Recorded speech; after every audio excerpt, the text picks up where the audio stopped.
Good morning, my dear students. I hope you all are doing well. This is final episode of lesson number 8, Urja Shaktiचा Jagar, and writer is Dr. Raghunath Mashelkar. पाठ क्रमांक 8, ऊर्जा शक्तीचा जागर. लेखक आहेत doctor Raghunath Mashelkar. हे आहेत आपल्या पाठाचे लेखक डॉक्टर रघुनाथ माशेलकर. विद्यार्थी मित्रांनो, आपल्या पाठाच्या नवीन परिच्छेदाला सुरुवात करण्याआधी आपण पाठाचा थोडक्यात पूर्वपरिचय पाहणार आहोत. डॉक्टर माशेलकर यांचा जन्म दक्षिण गोव्यातील माशेल या गावी झाला होता. परंतु त्यांच्या वडिलांच्या मृत्यूनंतर त्यांना आईसोबत माशेल हे गाव सोडावे लागले आणि ते मुंबईला आले. मुंबईला आल्यानंतर त्यांनी खेतवाडीतील प्राथमिक शाळेमध्ये प्रवेश घेतला. प्राथमिक शिक्षण पूर्ण झाल्यानंतरही त्यांना समस्यांनी घेरलेलेच होते. जेव्हा त्यांचा हायस्कूलमध्ये प्रवेश घेण्याची वेळ आली त्यावेळेला 21 रुपये फीज भरण्यासाठी त्यांच्याकडे पैसे नव्हते आणि जोपर्यंत पैशांची सोय झाली तोपर्यंत गिरगावमधील सर्व प्रसिद्ध शाळांतील दाखले बंद झालेले होते. पण तरीसुद्धा त्यांना युनियन हायस्कूलमध्ये प्रवेश मिळाला. आता आपण पाहणार आहोत आपल्या पाठाचा पुढचा परिच्छेद. अखेर युनियन हायस्कूलमध्ये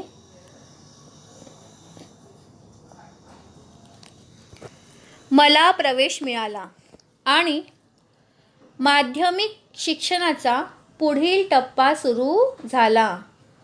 पुढील टप्पा, नेक्स्ट स्टेप. खूप संकटांचा सामना केल्यानंतर पैशांची सोय झाली आणि युनियन हायस्कूलमध्ये त्यांचा प्रवेश झाला. अनेक अडीअडचणीतून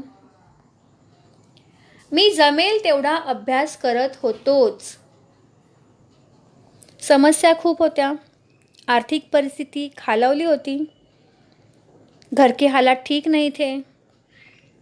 आई मिळेल ती कामं करायची. उनकी माताजी जो उनको काम मिलते थे वो करती थी. खूप कठीण परिस्थिती होती.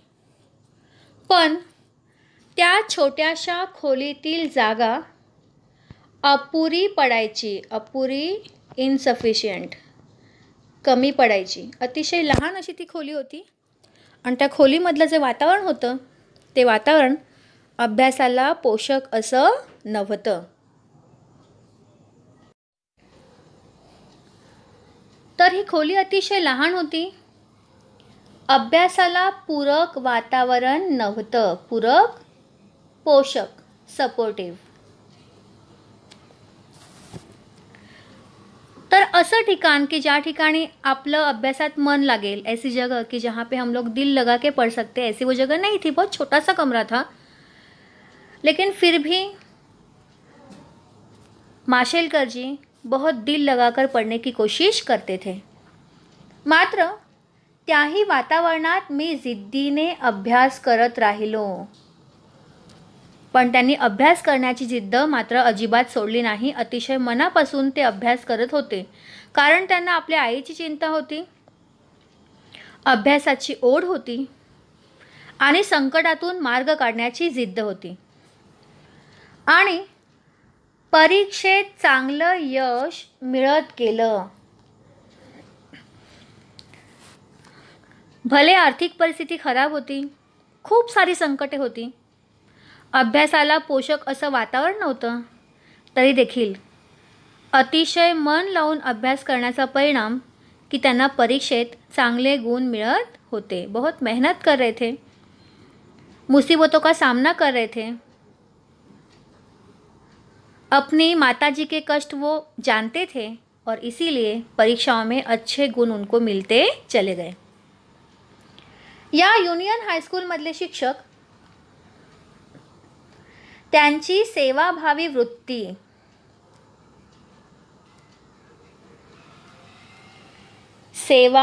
वृत्ती, सर्विंग नेचर म्हणजेच सेवा करण्याचा स्वभाव, युनियन हायस्कूलमध्ये त्यांना प्रवेश मिळाला आणि त्या ठिकाणी त्यांच्या नशिबाने खरोखरच खूपच चांगले शिक्षक त्यांना मिळाले. उनको बहुत अच्छे शिक्षक वहाँ पे मिले कि जो सेवा करने के भाव से वहाँ पर पढ़ाते थे. विद्यार्थ्यांना शिकवत असताना त्यामध्ये त्यांचे स्वतःला झोकून देणे हा एक वाक्प्रचार आहे. समरस होणे means to teach with dedication. अतिशय समरस होऊन या युनियन हायस्कूलमधले शिक्षक त्यांना शिकवायचे आणि निरपेक्ष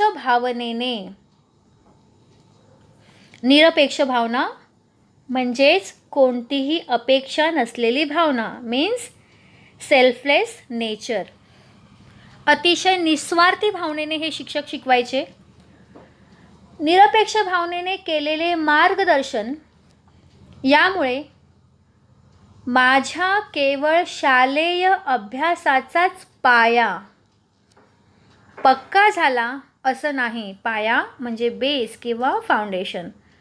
फक्त त्यांच्या शिक्षणाचा पाया पक्का झाला असं नाही आहे. सिर्फ पढ़ाई का बेस हुआ ऐसे नहीं बात वहाँ पर, असं नाही, तर आयुष्याचा पाया पक्का झाला. तर या शाळेमध्ये त्यांचे शिक्षण नाही घडले तर त्यांचे जीवन घडले. कारण या शाळेतील शिक्षकांनी जे संस्कार त्यांच्यावर केले ते संस्कार त्यांना जीवनभर कामी आले. यहाँ पर सिर्फ उनकी पढ़ाई नहीं कराई गई तो उनके ऊपर इस तरीके के संस्कार वहाँ के शिक्षकों ने किए कि वो ज़िंदगी भर उनके साथ चले. शिक्षणाबद्दल एक आंतरिक ओढ, इनर अट्रॅक्शन, मनातून असलेले आकर्षण वाटू लागले. आणि या युनियन हायस्कूलमध्ये मिळालेल्या चांगल्या शिक्षकांच्या मार्गदर्शनामुळे, त्यांच्या संस्कारांमुळे, यूनियन हाईस्कूल में मिले हुए अच्छे शिक्षकों के मार्गदर्शन की वजह से और उनके संस्कारों की वजह से भले इतनी सारी मुसीबतों से घिरा हुआ उनका जीवन है, लेकिन फिर भी पढ़ाई के बारे में उनका जो लगाव था वो और बढ़ने लगा. शिक्षणाबद्दल त्यांची जी आंतरिक ओढ होती ती आणखी वाढायला लागली. खरोखरच महान असतात असे शिक्षक की ज्यांच्या संगतीमुळे आपल्याला शिक्षण घेण्यासाठी जी ओढ असते ती ओढ दिवसेंदिवस वाढत जाते. विद्यार्थी मित्रांनो, ही आहे लेखकांची गिरगावमधील शाळा युनियन हायस्कूल, ज्याच्याबद्दल आपण आता शिकत आहोत. सुरुवात करूया आपल्या पाठाच्या पुढच्या परिच्छेदाला. आमच्या हायस्कूलमध्ये दर शनिवारी चाचणी परीक्षा घेण्यात येत असे. चाचणी परीक्षा याचा अर्थ आपण इथे घेणार आहोत साप्ताहिक परीक्षा मीन्स वीकली टेस्ट. लेखकांच्या शाळेमध्ये दर शनिवारी चाचणी परीक्षा व्हायची. उनके स्कूल में हर हफ्ते शनिवार के दिन टेस्ट होता था. आमचं हायस्कूल ही गरीब होतं.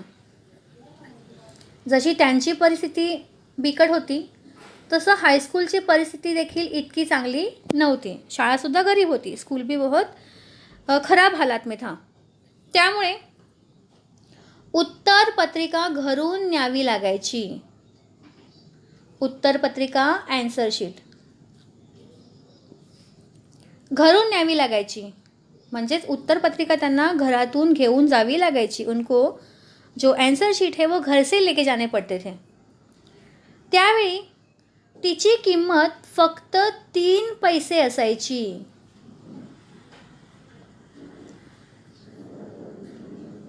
किती पैसे असायची? फक्त 3 पैसे. उत्तरपत्रिकेची किंमत होती फक्त 3 पैसे. सिर्फ 3 पैसे में एक उत्तरपत्रिका मिलती थी.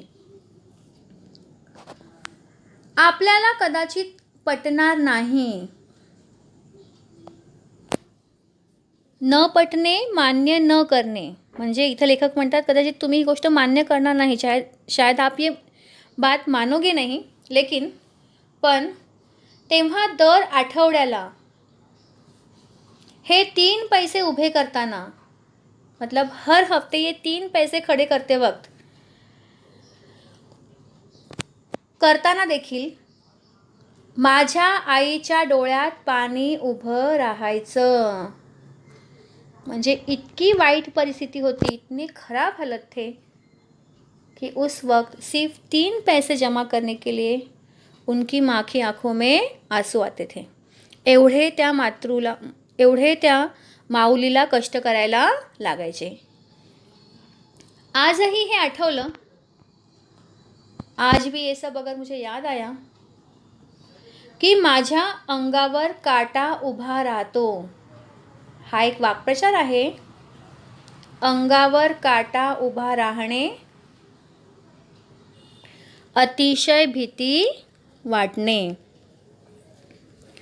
तर आजही त्या गोष्टी जेव्हा मला आठवतात, ते कष्ट आठवतात, ती वाईट परिस्थिती आठवते, तेव्हा खरोखर मला फार वाईट वाटतं.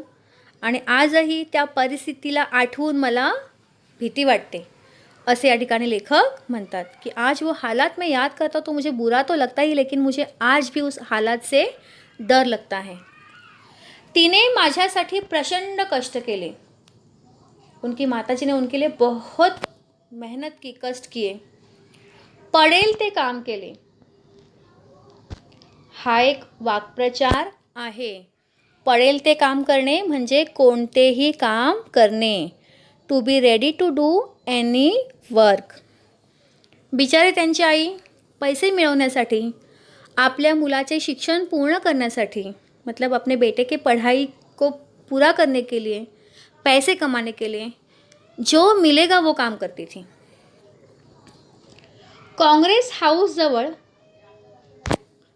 Congress House means central office of Congress.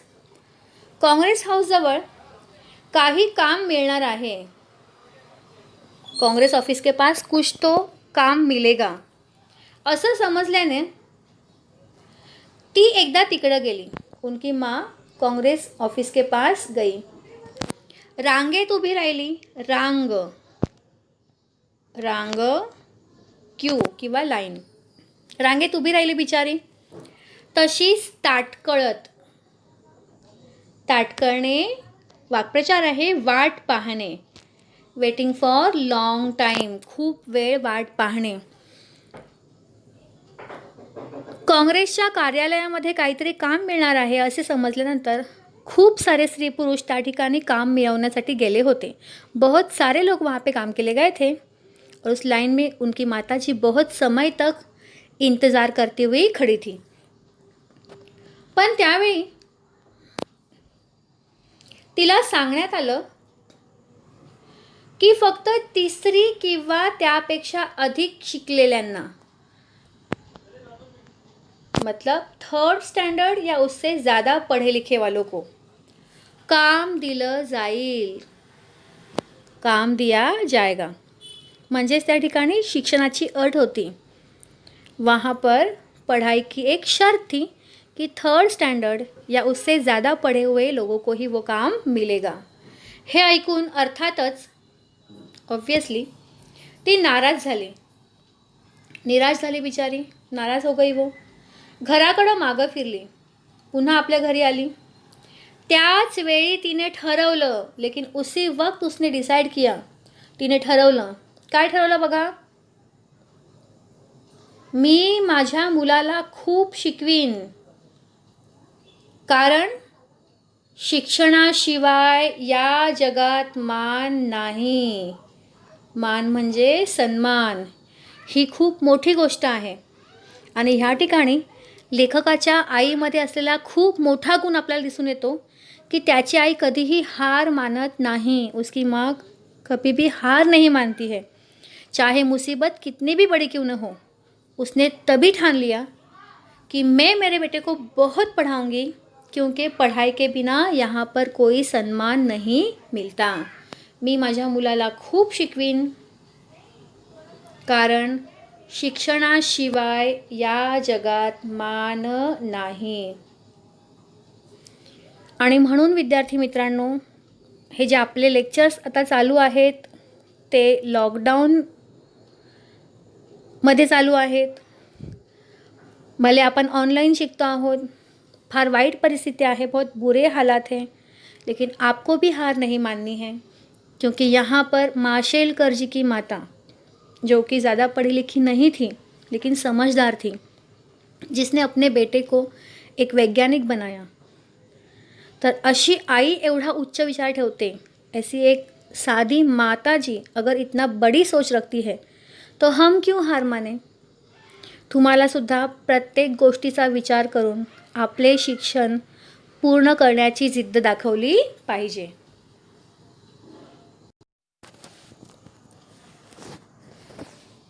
तिनं प्रत्यक्षात केलंही तसंच. माशेलकरांच्या आईने निश्चय केला की मी माझ्या मुलाला उच्च शिक्षण देईन, आणि तिने करूनही तसं दाखवलं. जो निश्चय उन्होंने किया था वही उन्होंने करके दिखाया. माझ्यासाठी तिने घेतलेले कष्ट मी कोणत्या शब्दातून सांगू. कोरे, कोरे म्हणजे रिकामे, ब्लँक. पाठकोरे म्हणजेच एका बाजूला लिहिलेले, मीन्स बॅकसाईड ब्लँक. लिहून उरलेले म्हणजे अर्धवट लिहिलेले, मतलब लिखकर आधे बचे हुए. कागद, ती एकत्र जमवायची. परिस्थिति इतकी वाइट होती, हालत इतने बुरे थे कि उनके पास नोटबुक खरीदने के लिए तक पैसे नहीं थे. त्यांच्याकडे वह्या घेण्यासाठी सुद्धा पैसे नसायचे. मग त्यावेळेला ती काय करायची माऊली, तर ती कोरे, पाठकोरे आणि लिहून उरलेले सर्व कागद जमा करायची, गोळा करायची आणि त्याच्या वह्या करून द्यायची. वह्या मीन्स नोटबुक. ती स्वतः अशा कागदांच्या वह्या बनवायची. अखंड पेन्सिल, नवीन अख्खी पेन्सिल मला मिळणं अवघड होतं, अवघड कठीण. नवी कोरी पेन्सिल विकत घेत नाही, त्यांना शक्य नव्हतं. त्यामुळं जेमतेम हातात धरता येईल, कमीत कमी हातात पकडू शकेन अशा पेन्सिलीनेच लिहावं लागायचं. दुसऱ्यांनी वापरलेल्या, फेकून दिलेल्या पेन्सिल माशेलकर जमा करायचे. त्या पेन्सिल एवढ्या लहान असायच्या की फक्त हातामध्ये जेमतेम पकड़ता यायचे. इतनी छोटी वो पेंसिल होती थी, क्योंकि दूसरों ने इस्तेमाल की हुई पेंसिल होती थी, फेंकी हुई रहती थी. उनको उठाते थे, उनको इस्तेमाल करते थे, सिर्फ हाथ में पकड़ सकते थे और लिख सकते थे. तर अतिशय वाईट परिस्थितीमध्ये त्यांचं शिक्षण मात्र सुरू होतं. ते मात्र त्यांच्या आईने आणि स्वतः माशेलकरांच्या जिद्दीने थांबू दिलं नव्हतं. याच हायस्कूलमध्ये मला भावे सर भेटले. This is the turning point of his life. Bhave sir,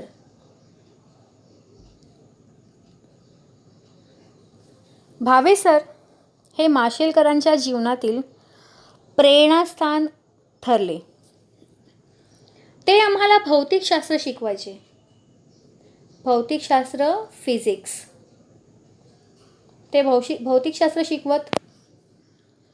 विज्ञानातील हा विषय शिकवताना त्यांनी केवळ शास्त्र शिकवलं नाही, शास्त्र म्हणजे विज्ञान, सायन्स.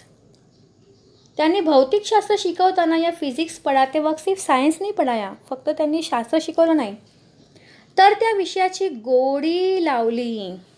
गोडी लावणे हा एक वाक्प्रचार आहे. गोडी लावणे म्हणजे आवड निर्माण करणे, to develop interest about a subject. त्यांनी भौतिकशास्त्र फक्त शिकवलं नाही, तर त्या विज्ञानाबद्दल, त्या विषयाबद्दल लेखकांच्या मनामध्ये एक आवड निर्माण केली, एक ओढ निर्माण केली. आणि त्याबरोबरच जीवनाचं फार मोठं तत्त्वज्ञान शिकवलं. तत्त्वज्ञान, फिलॉसॉफी. या ठिकाणी भावे सर जे आहेत ते त्यांच्या जीवनामध्ये एक प्रेरणास्थान बनून आले आणि त्यांनी पुढच्या परिच्छेदामध्ये माशेलकरांना जीवनातील खूप मोठे तत्त्वज्ञान शिकवले. एक खूप मोठी शिकवण दिली. एक बहुत बड़ी टीचिंग सीख उनको दी. ती शिकवण काय आहे ती आपण पुढच्या परिच्छेदामध्ये पाहणार आहोत. या ठिकाणी भावे सर आणि स्वतः रघुनाथ माशेलकर एक प्रयोग करताना आपल्याला दिसत आहेत. यामध्ये त्यांनी भिंग म्हणजे लेन्सचा वापर केलेला आहे आणि ह्या प्रयोगामधूनच त्यांनी माशेलकरांना एक खूप मोठी शिकवण दिली. पाहूया बरं ती शिकवण कोणती आहे ती. एके दिवशी शाळेत त्यांनी एक प्रयोग करून दाखवला. प्रयोग, एक्सपेरिमेंट. भिंगाच्या सहाय्याने, भिंग means lens, with the help of lens. भिंगाच्या सहाय्याने सूर्यकिरणांची शक्ती कागदावर एकत्र केल्यास कागद जळतो हे त्यांनी दाखवलं. या ठिकाणी भावे सर डॉक्टर रघुनाथ माशेलकरांना एक प्रयोग करून दाखवत आहेत आणि त्यामध्ये त्यांनी सूर्यकिरणांची पूर्ण शक्ती एकत्र केली, कॉन्सन्ट्रेट केली आणि त्यांनी माशेलकरांसमोर कागद जाळून दाखवला. सूरज के किरणों को लेंस पर एकत्रित करके उससे उन्होंने कागज़ को जला के दिखाया. आणि माझ्याकडे बघून ते म्हणाले, माशेलकर, तुमची ऊर्जा शक्ती एकत्र करा, काहीही जाळता येईल. तो प्रयोग दाखवल्यानंतर या ठिकाणी भावे सर माशेलकरांना म्हणतात, Mashelkar, if you concentrate all your energy at one point you can burn anything. जर तुमची ऊर्जा शक्ती तुम्ही एकत्र केली तर तुम्ही काहीही जाळू शकता, कोणत्याही संकटांचा सामना करू शकता. एकीकडे मला एकाग्रता, कॉन्सन्ट्रेशन मंत्र मिळाला आणि दुसरीकडे विज्ञान समजलं. या ठिकाणी खूप मोठी गोष्ट भावे सरांनी माशेलकरांना सांगितली की आपल्या जीवनामध्ये कितीही संकट आली पण जर आपली एकाग्रता असेल आपल्या ध्येयाकडे तर आपला मार्ग कोणीही रोखू शकत नाही. आणि ही खूप मोठी शिकवण या ठिकाणी भावे सरांनी डॉक्टर रघुनाथ माशेलकर यांना दिली. पुढच्या परिच्छेदामध्ये डॉक्टर रघुनाथ माशेलकर म्हणतात, आयुष्याचं फार मोठं तत्त्वज्ञान मला भावे सरांच्या या शिकवणीतून गवसणे टू फाउंड, मिळणे. त्यांना खूप मोठी शिकवण या प्रयोगातून मिळाली. त्यांना मी कसा विसरू शकेन. अशा शिक्षकांना ते कसे विसरतील. ऐसे शिक्षकों को वो कैसे भूल पाएंगे जिन्होंने इतनी बड़ी सीख जीवन की उनको दी है. भावे सरांप्रमाणेच माझ्या शालेय आणि पुढील शैक्षणिक जीवनात जोशी सर, शिर्के सर, श्री मालेगाववाला या सर्वांनीच, आणखीही खूप सारे शिक्षक लेखकांच्या जीवनामध्ये त्याला खूप चांगले मिळाले. खूप चांगल्या शिक्षकांचं मार्गदर्शन आणि संस्कार मिळाले म्हणून त्यांचाही उल्लेख या ठिकाणी माशेलकर सांगत आहेत. और भी कुछ शिक्षक जिनका नाम है Joshi sir, Shirke sir, Shri Malegaonwala sir, इन्होंने भी उनको अच्छी तरीके से मार्गदर्शन किया और संस्कार दिए. उनके बारे में भी वो यहाँ पर बता रहे हैं. या सर्वांनीच माझ्या व्यक्तिमत्वाच्या जडणघडणीतील जडणघडण फॉर्मेशन, व्यक्तिमत्व मीन्स पर्सनॅलिटी. तर त्यांच्या व्यक्तिमत्व विकासातील उत्तम मार्गदर्शन केलं, संस्कार केले. आयुष्याच्या उभारणीसाठी मला याच शाळेने आणि याच शिक्षकांनी भरपूर शिदोरी दिली. शिदोरीचा अर्थ या ठिकाणी आहे शिकवण, टीचिंग. त्यांचं जीवन जे उभारलं गेलं, जीवनाचा जो विकास झाला, त्या विकासामध्ये या शाळेने आणि शिक्षकांनी त्यांना खरोखरच खूप मोलाचे योगदान केलेले आहे. खूप मोठे संस्कार केलेले आहेत. संघर्षासाठी आत्मविश्वास मिळवून दिला. जीवन में जो संघर्ष करना है उसके लिए जो आत्मविश्वास की ज़रूरत होती है वो इन शिक्षकों ने दी. जगण्याचे भान दिले,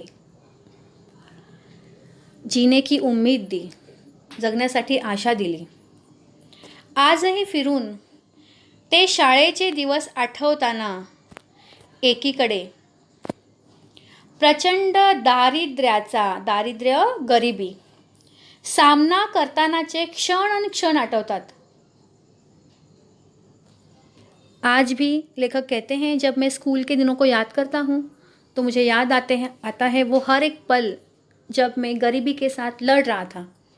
आणि त्याच वेळी लेकिन उसी वक्त माझी आई,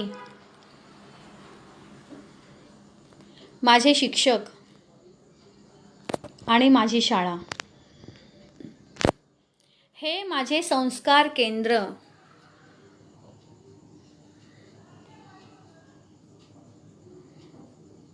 खूप मोठी गोष्ट या ठिकाणी रघुनाथ माशेलकर म्हणत आहेत की ह्या 3 गोष्टी, 1 माझी आई, 2 माझे शिक्षक आणि 3 माझी शाळा.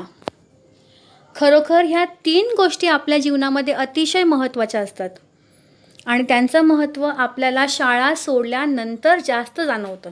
लक्षात ठेवा विद्यार्थी मित्रांनो, कधीही आपली आई म्हणजेच मातापिता, आपले शिक्षक आणि आपली शाळा ह्यांचे ऋण कधीही विसरू नयेत. त्यांचा जीवनभर सन्मान केला पाहिजे. तेव्हाच आपल्याला जीवनामध्ये प्रगती, यश आणि सन्मान प्राप्त होतो. तर ह्या तिघांना ते म्हणत आहेत माझे संस्कार केंद्र, ज्या ठिकाणी त्यांना संस्कार मिळाले. डोळ्यांसमोर उभे राहते, मी पुन्हा मनोमनी शाळेत जाऊ लागतो और वापस मैं दिल से स्कूल की तरफ चला जाता हूँ. हा जो पाठ घेतलेला आहे तो घेतलेला आहे आठवणीतील शाळा आणि शिक्षक या रघुनाथ माशेलकर यांच्या पुस्तकातून. तर अशा प्रकारे आपण हा पाठ क्रमांक 8 ऊर्जा शक्तीचा जागर या ठिकाणी पूर्ण केलेला आहे. पण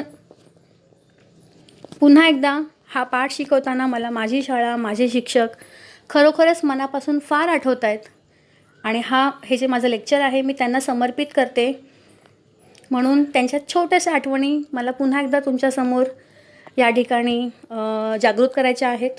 नक्कीच तुम्हाला त्या आवडतील. Goodbye, take care. विद्यार्थी मित्रांनो, हे आहेत माझे हायस्कूलचे शिक्षक, ज्यांना खरोखरच आम्ही कधीही विसरू शकणार नाही.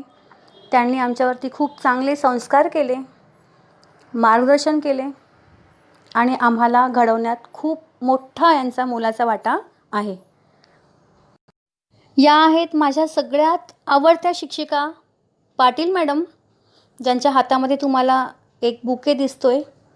हा फोटो फक्त 3 वर्षापूर्वीचा आहे. 3 वर्षापूर्वी त्यांचा वाढदिवस होता आणि आम्ही सर्व मित्रमैत्रिणी मिळून शाळेमध्ये गेलो, त्यांना शुभेच्छा दिल्या. त्यावेळेचा हा क्षण आम्ही या फोटोमध्ये टिपलेला आहे. पाटिल मैडम जो मेरे बहुत फेवरेट टीचर थे. 3 साल पहले उनका बर्थडे था, तब हम लोग सारे फ्रेंड्स मिलकर स्कूल में गए थे, उनको विश किए, उनके साथ बहुत सारी यादें हम लोगों ने शेयर की. और यही वो टीचर है कि जिन्होंने मुझे, जब मैं पढ़ रही थी हाई स्कूल में, मे बी मैं 9th या 10th में होंगी, तब इन्होंने मुझे कहा था की वर्षा तू एक अच्छी टीचर बन सकती हो.